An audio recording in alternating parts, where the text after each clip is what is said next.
I'm Gianna, I'm 42 years old, and I am a woman who made a choice. I chose to stand by as the bank prepared to auction off my childhood home, the house my parents have lived in for nearly 50 years. I didn't say a word, I didn't try to stop it. I simply let it happen because I was the one who had set the wheels in motion. For 4 years, I had been the anonymous benefactor secretly paying their mortgage. And 3 months ago, after I found my father screaming at my 10-year-old daughter while my mother, sister, and nieces watched, I quietly canceled the payments forever. It's strange how a family can feel less like a safety net and more like a carefully constructed hierarchy. In my family, the org chart was simple and had been posted on the wall of my life since childhood. My parents, Frank and Helen, were the co-CEOs. My younger sister, Chloe, was the star vice president, destined for greatness and showered with praise. And I, Gianna, was the reliable but unremarkable middle manager, the one you count on to get the work done, but never the one you celebrate. This dynamic only intensified when the next generation arrived. Chloe's daughters, Olivia and Sophia, were treated like royalty. They were the brilliant, beautiful, and endlessly charming golden grandchildren. My daughter, Maya, she was mine. And in my family, that seemed to be a liability. The favoritism wasn't subtle. It was a loud, clanging bell that rang at every family gathering. I remember Maya's 7th birthday party. We'd hosted it at our home, a modest but cheerful affair with a bouncy castle in the backyard. My parents and Chloe's family arrived late. My father, Frank, handed Maya a plain envelope with a $20 bill inside, muttering something about how kids have too much stuff anyway. An hour later, he was making a grand show of giving his special girls, Olivia and Sophia, 2 brand-new, top-of-the-line tablets he'd brought just because. He helped them unbox the devices right there, in the middle of my daughter's party, their squeals of delight drowning out the happy birthday song we tried to sing for Maya. My daughter, with a wisdom far beyond her 7 years, just looked at the sad $20 bill in her hand and then at her cousins, and quietly pushed her uneaten slice of cake away. My mother, Helen, just smiled serenely, remarking how generous Frank was. Then there was the school grandparents' day. Maya had been practicing a short poem for weeks. She was so proud, her little hands clutching a handmade card for them. I told my parents the date and time, reminding them twice. They promised they'd be there. On the day, Maya stood on the small auditorium stage, her eyes scanning the crowd. She looked for them, her hopeful expression slowly crumbling as she realized their seats were empty. She stumbled through her poem, her voice barely a whisper, and ran into my arms crying afterward. Later that evening, Chloe posted a photo on social media. It was a picture of my parents, Frank and Helen, sitting in the front row at a different school. They were holding a banner that read, "Go Olivia, our soccer star." Apparently, Olivia had a last-minute, informal practice scrimmage, and my parents had decided it was the more important event to attend. When I called my mother to ask why they hadn't come to Maya's event, her response was breezy and dismissive. "Oh, Gianna, you know how it is." Chloe needed our support. Besides, it was just a little poem. These soccer games are serious commitments. She said it as if there was no other possible choice they could have made. They didn't even mention forgetting, they admitted to choosing. The roots of this disparity ran deep, all the way back to my own childhood. I was the cautious, responsible one. I got good grades, followed the rules, and saved my allowance. Chloe was the firecracker, impulsive, charming, and perpetually in some kind of trouble that my parents would rush to fix. I remember one summer when I was 15, I'd worked a grueling job bagging groceries to save up $400 for a school trip to Washington, D.C. a week before the payment was due. My father told me they needed to borrow the money to pay for emergency repairs on Chloe's car after she'd backed into a neighbor's fence. He promised he'd pay me back. He never did. I didn't get to go on the trip. A year later, Chloe, then 14, wanted to go to a concert with her friends that cost $200. My parents didn't just give her the money. My dad proudly told everyone at dinner how he'd worked a whole weekend of overtime just so his baby girl could have some fun. The injustice of it burned in my chest. a hot, silent coal of resentment that I learned to carry with me. My role was to be self-sufficient and understanding. Chloe's role was to be supported and adored. My achievements were expected, hers were celebrated. My needs were secondary, hers were emergencies. For years, I told myself it didn't matter. I built my own life.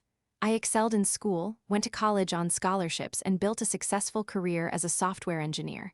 I was independent. I didn't need their approval or their money.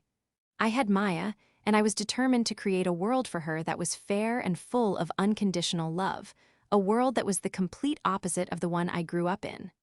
But the pull of family is a strange and powerful tide. For Maya's sake, I kept trying. I kept showing up to the family dinners, the holidays, the birthdays. I kept hoping that one day they would see her, really see her, for the wonderful, bright, and loving child she was. I hoped they would see me as more than just a supporting character in Chloe's story. It was a fool's hope, and the price of that hope was about to become devastatingly clear. The discovery happened on a Tuesday 4 years ago. I'd stopped by my parents' house to drop off a prescription for my mother. It was the middle of the day, and no one was home. My mother had told me to use the spare key under the pot of wilted geraniums and to please leave the medicine on the kitchen counter. As I walked into the familiar, slightly musty-smelling kitchen, a pile of mail on the table caught my eye. It wasn't my intention to snoop, but a bright red border on one of the envelopes practically screamed for attention. It was from their mortgage company, and the words stamped across it were stark and terrifying. Final notice. Foreclosure proceedings imminent. My blood ran cold. I picked it up, my hands trembling slightly. It was already opened. Inside, the letter detailed a history of missed payments stretching back over 6 months. The total amount due was staggering, and the bank was giving them 30 days to pay the arrears in full, or the process of seizing and auctioning the home would begin. This house was more than just wood and nails. It was the backdrop to every memory of my life, good and bad. It was where I took my first steps, where I did my homework at the very counter I was leaning against, where I'd brought Maya home from the hospital. The thought of my parents, in their late 60s, being evicted and losing everything was horrifying. My father, Frank, was a proud man. A retired contractor, he saw himself as a patriarch, a provider who had built his world with his own 2 hands. I knew instantly that this financial failure would shatter him. He'd never ask for help. He would sooner let the walls crumble around him than admit he had lost control. That evening, I did some discreet digging. I used my tech skills to look up public records and made a few carefully worded phone calls. The picture that emerged was grim. My father's small pension and their Social Security weren't enough to cover their rising expenses and the adjustable-rate mortgage they'd foolishly taken out a decade earlier. He had made a series of bad investments after retiring, trying to play the market and losing a significant chunk of their savings. They were drowning, and they hadn't told a soul. They certainly hadn't told Chloe, who probably would have offered theatrical sympathy but little else. They hadn't told me, because in their eyes, I was the one who was supposed to have her life in order, not the one you turn to in a crisis. For a week, I was paralyzed with anxiety. My first instinct was to confront them, to sit them down with the letter and demand an explanation. But I knew how that would go. My father's pride would turn to rage. He would accuse me of snooping, of shaming him. My mother would dissolve into tears, trying to smooth things over while changing nothing. It would solve nothing and humiliate them completely. My other option was to do nothing. Let them face the consequences of their own decisions. A darker, more cynical part of me, the part that remembered the missed school trip and the ignored birthday parties, whispered that this was their problem to solve. They had made their choices. They had favored the daughter who took from them and ignored the one who could have helped. But then I thought of Maya. I thought of the Christmases we'd spent in that house, the smell of my mother's baking, the big backyard where Maya loved to search for 4-leaf clovers. Despite all the hurt, it was her grandparents' home. Losing it would be another confusing loss for her to process. And beneath all my resentment, there was still a flicker of daughterly duty, a stubborn, irrational love for the two people who, despite their failings, had given me life. So I formulated a third option, a quiet, invisible solution. The next day, I called their bank. As a senior software engineer for a major financial tech company, I knew the language of these institutions. I explained that I was a concerned family member and wanted to inquire about settling the outstanding debt on the property. Citing privacy laws, they were initially hesitant, but when I offered to wire the entire past due amount of nearly $15,000 immediately, their tone changed. Money talks, and I had its full attention. I paid the arrears that afternoon. Then, I went a step further. I negotiated with the bank's resolutions department. I proposed a plan where I would assume the monthly mortgage payments directly. The payments would be automatically debited from a new, separate account I would set up and fund. To my parents, it would appear as if nothing had changed, except the threat was gone. I worked with a surprisingly compassionate bank manager to fabricate a cover story. We drafted a letter from the bank to my parents, explaining that due to a federal homeowner assistance program they had retroactively qualified for, their loan had been restructured into a new, fixed-rate mortgage with significantly lower monthly payments. So low, in fact, that their Social Security could easily cover them. The final piece of the puzzle was to ensure the money they thought they were paying went somewhere harmless. I had them set up an automatic transfer for the new mortgage amount from their checking account into a new savings account that I secretly controlled. To them, it looked like they were paying their mortgage. In reality, they were just moving money into an account that I could access, effectively letting me recoup a small portion of my monthly expense. It was a clean, closed loop. They would maintain their dignity, keep their home, and never have to know about their daughter's intervention. It was a huge financial commitment. It meant postponing my own plans to upgrade my house, putting less into my retirement fund, and cutting back on luxuries. But at the time, it felt right. It felt like the ultimate act of a responsible daughter. I was fixing the problem, just as I had always been expected to. I was being useful. I was propping up the entire family structure from the shadows, ensuring the stage for their perfect life with Chloe and the golden grandchildren remained intact. I told myself it was a noble sacrifice. I had no idea I was just buying a 4-year ticket to the most painful day of my life. The day it all fell apart began with sunshine and a car full of hope. It was a warm Saturday in early autumn, and my parents were hosting a family barbecue. It had been a few weeks since we'd last seen them, and Maya was buzzing with excitement in the passenger seat. At 10 years old, she still possessed a boundless capacity for optimism that I, jaded by decades of experience, deeply admired. "Maybe Grandpa will show me how to use his new grill today," she said, her feet kicking back and forth. "And maybe Olivia and Sophia will want to play on the swing set with me." "Maybe, sweetie," I replied, forcing a smile. My own hopes were more modest. I just hoped for a day of peaceful neutrality. A day where Maya wasn't met with criticism, where my contributions to the meal weren't compared unfavorably to Chloe's, and where my presence felt less like an obligation and more like a welcome reality. For 4 years, every mortgage payment that left my account was a silent prayer for that kind of day. I was literally invested in the happiness of this family. Surely, that had to count for something. We arrived to the familiar scene. My dad, Frank, was lording over the grill in the backyard, a cloud of smoke surrounding him like an aura of self-importance. Chloe was sunning herself on a lounge chair, scrolling through her phone, while her daughters, 14-year-old Olivia and 12-year-old Sophia, were whispering and giggling together, pointedly ignoring Maya's cheerful hi as we walked past.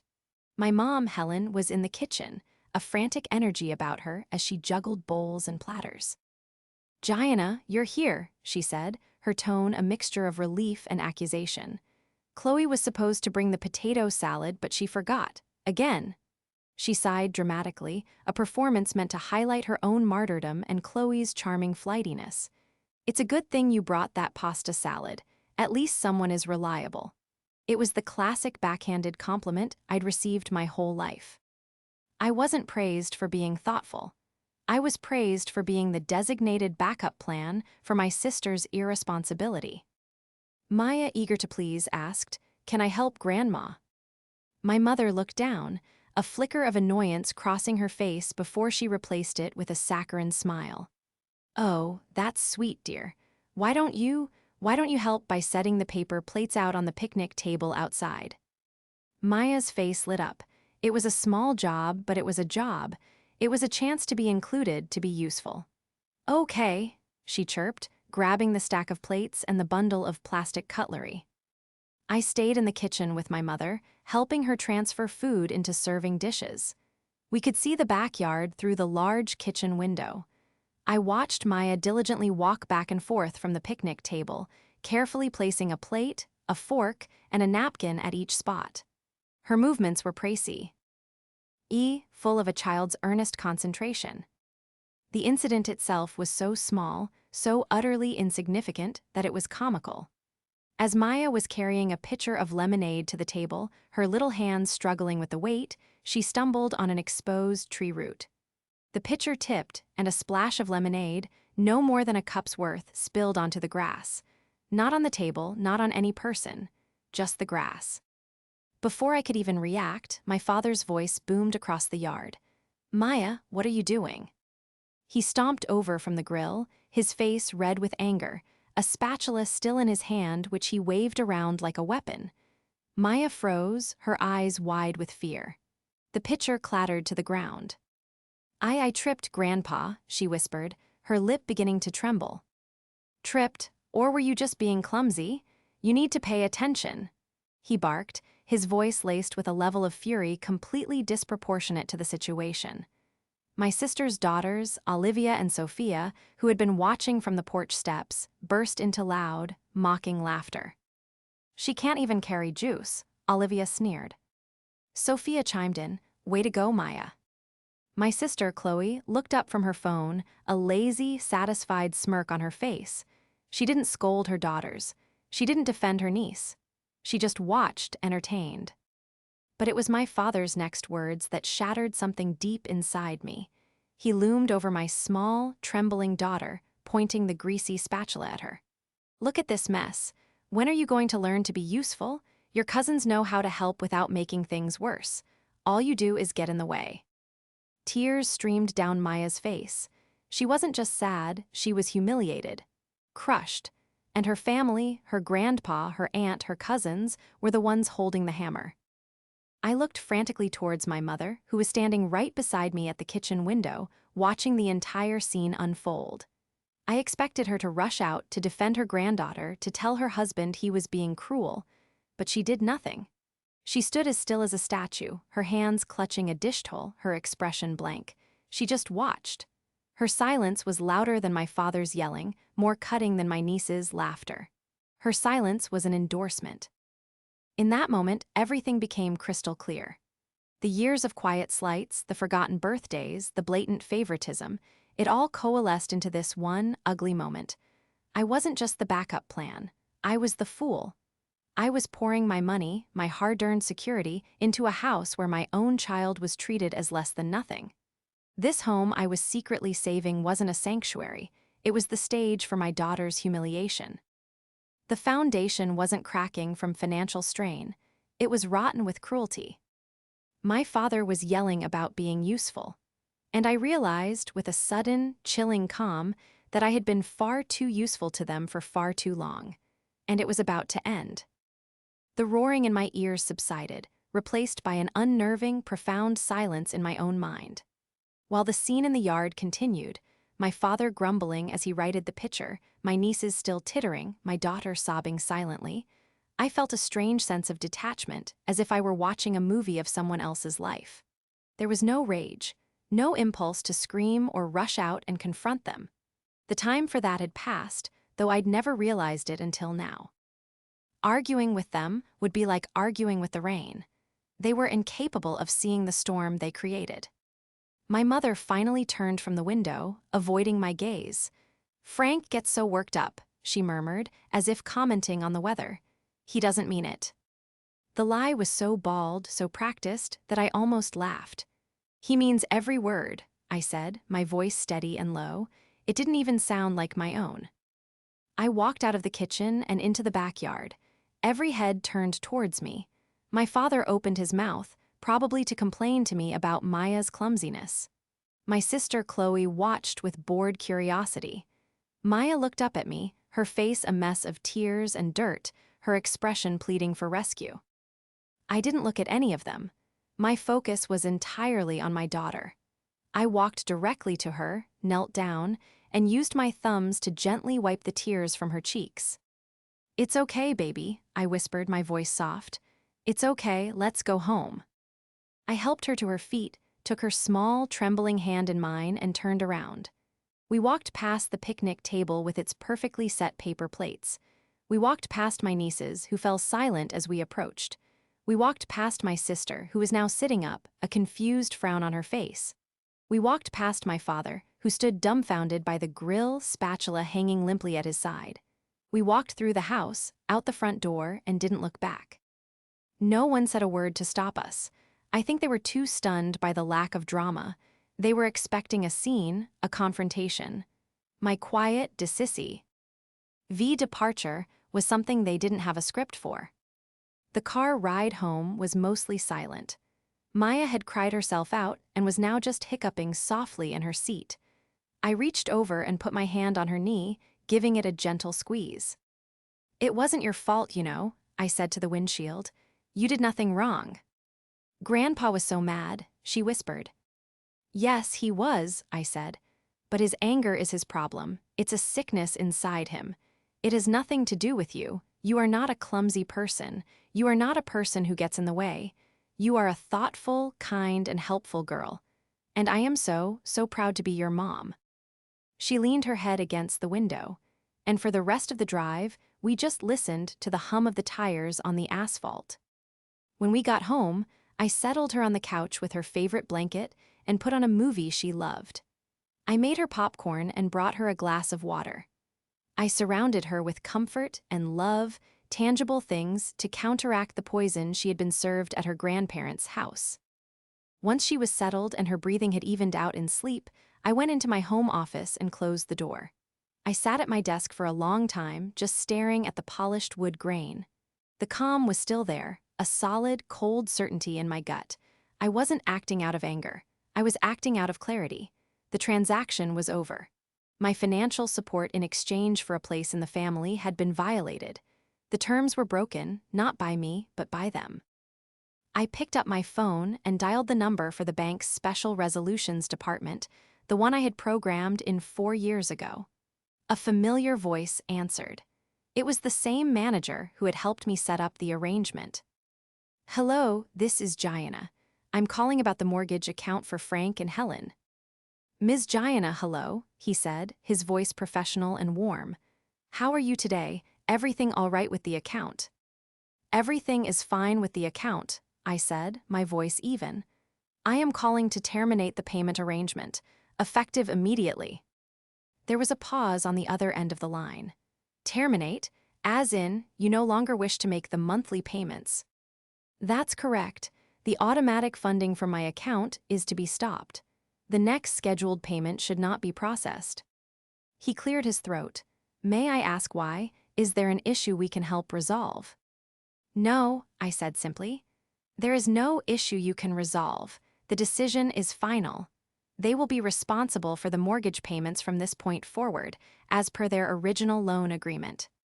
I see," he said, the surprise evident in his tone. "So, just to be clear, the next payment due on the 1st of the month will not be made by you. If they do not make it, the account will go into delinquency." "I understand that perfectly," I said. "All right, Ms. Jayana. I will process the cancellation right now. Is there anything else I can help you with?" "No," I said, a strange feeling of lightness spreading through my chest. That was all. I hung up the phone. It was done. 4 years of secrecy, of financial strain, of misplaced hope, erased with a 2-minute phone call.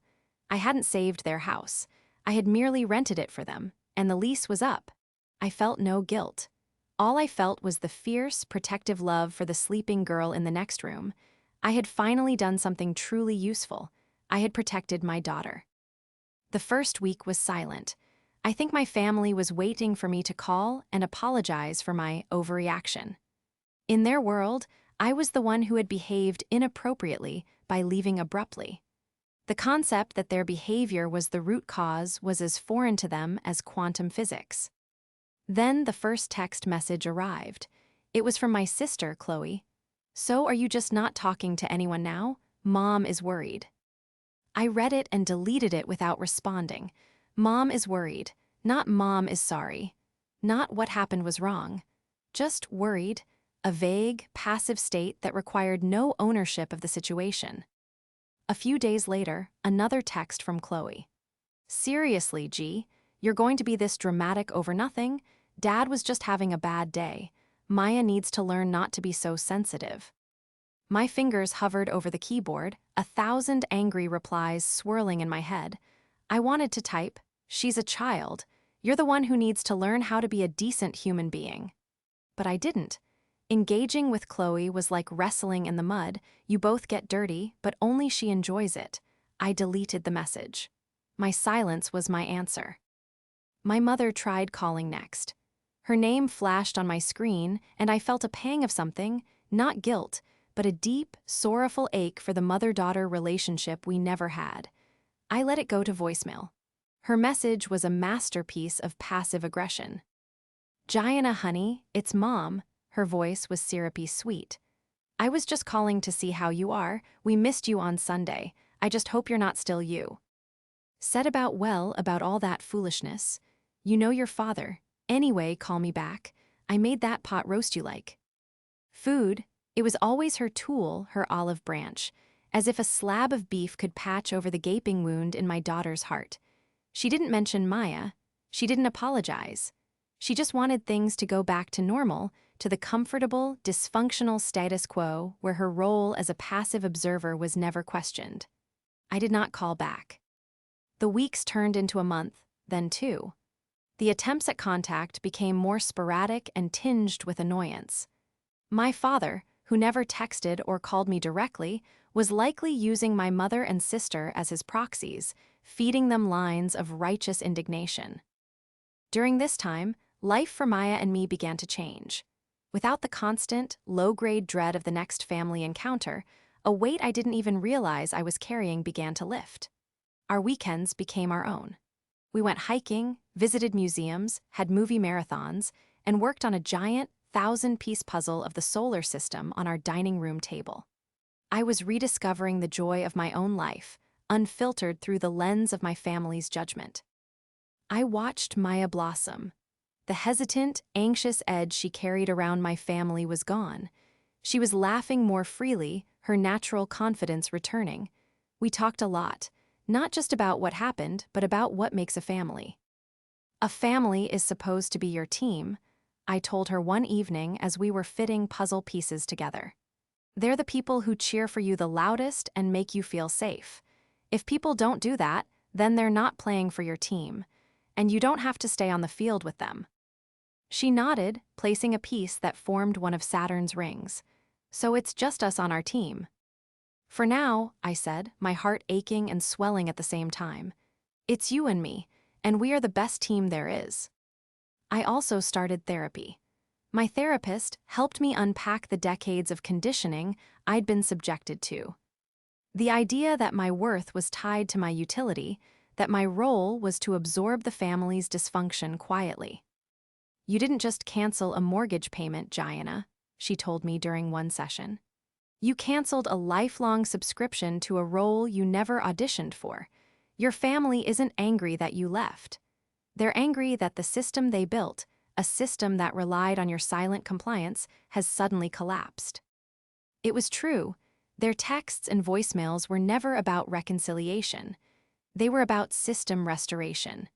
They were angry that their reliable, problem-solving component had suddenly gone offline.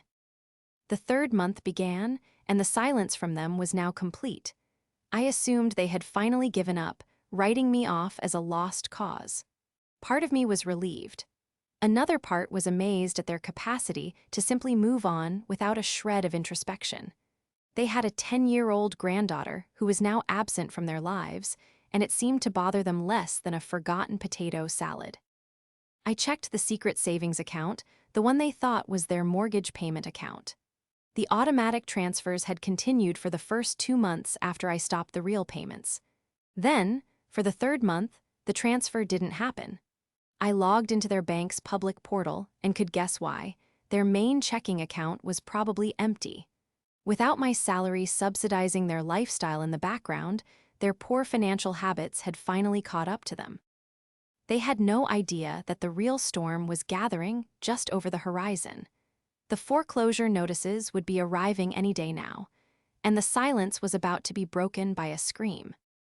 The call came on a Thursday afternoon.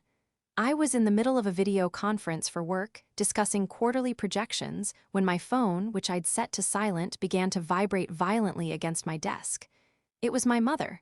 I ignored it. It rang again immediately. I ignored it again. Then came a text message, all in capital letters. "Call me now. ITSAN emergency." A cold dread, a familiar reflex honed over years, washed over me. Had something happened to my dad? Was someone hurt? I excused myself from the meeting, my heart pounding in my chest. I stepped out onto my back porch and dialed her number. She picked up on the first ring. It wasn't the sound of grief, however. It was the sound of pure, unadulterated panic. "Gianna, oh, thank goodness," she wailed, her voice shrill and breathless. "You have to help us. The bank, they sent a letter, a horrible letter." I stood there, looking out at my own peaceful backyard, a stark contrast to the chaos erupting through my phone. "What kind of letter, Mom?" I asked, my voice calm. "A foreclosure letter. It says we haven't paid the mortgage in 3 months. It says they're going to auction our house. It has to be a mistake, Gianna. It has to be some kind of terrible computer error. We've been paying the money comes out of our account every month." I could hear my father yelling in the background. "Tell her to get over here. Tell her she needs to call the bank and sort this out. This is what she's good at. This is what she's good at." The words hung in the air, a perfect summation of my entire existence in their eyes. Not a daughter, not a person. A function. A tool for sorting out their messes. "There's no mistake, Mom," I said, my voice quiet but firm. Her panicked sobs hitched. What do you mean there's no mistake? Of course there's a mistake. We paid it." "No, you didn't," I said, taking a slow breath. The moment had arrived. The truth was sitting on my tongue, heavy and solid. "You haven't been paying the mortgage for the last 4 years. I have." Dead silence on the other end of the line. I could hear her breathing, a faint, wispy sound. I could picture her perfectly. Standing in her kitchen, the phone pressed to her ear, her face a mask of utter confusion. I heard her whisper away from the phone, "Frank, she's saying, she says she's been paying it." My father's muffled shouting grew louder as he presumably grabbed the phone from her. His voice exploded in my ear. "What is this nonsense you're talking, Gianna? What do you mean you've been paying it?" "It's not nonsense, Dad," I said, my calm resolve solidifying into a shield. "For years ago, I found your first foreclosure notice. I knew you were in trouble and that you'd never ask for help, so I paid the arrears, and I've been paying the mortgage every single month since. The restructured loan story was a lie I created with the bank so you could keep the house without being embarrassed." The silence that followed this time was different. It wasn't confusion. It was the sound of a world tilting on its axis. It was the sound of my father's entire self-perception as a provider, a patriarch, being dismantled by a single confession. When he finally spoke, his voice was dangerously low. You went behind our backs. You've been lying to us for 4 years." "I was trying to help you," I said simply. "Help us," he roared, the fury returning full force. "You deceived us, you made fools of us, and now you're saying you just stopped." "Yes," I said. 3 months ago, the day you screamed at my daughter for spilling lemonade. The day you told a 10-year-old child she needed to learn to be useful while my nieces laughed at her and my mother and sister did nothing. That was the day I stopped." I heard a sharp intake of breath. It was my mother, back on the line. You would let us lose our home because you were mad about that. It was nothing, a spat. Frank was just having a bad day. It wasn't nothing, Mom, I said, the years of repressed pain finally finding a voice. It was everything. It was the final proof that nothing I ever did would matter. My loyalty, my support, even my money, none of it was enough to buy my own daughter a shred of kindness or respect in that house. You're right, Dad, I lied. I let you believe you were financially secure. But you lied, too. You let me believe we were a family. So this is it, my father bellowed, his voice cracking with a mixture of rage and desperation. This is some kind of sick revenge? You're going to let us be thrown out on the street. It's not revenge, I said, the words coming out with a clarity that surprised even me. It's a consequence. You taught me my whole life that some people are more valuable than others, that Chloe and her daughters were worth celebrating, and that Maya and I were functional, expected to be there but not cherished. I finally learned the lesson. I decided to stop paying for a property where my daughter was valued at less than a patch of grass.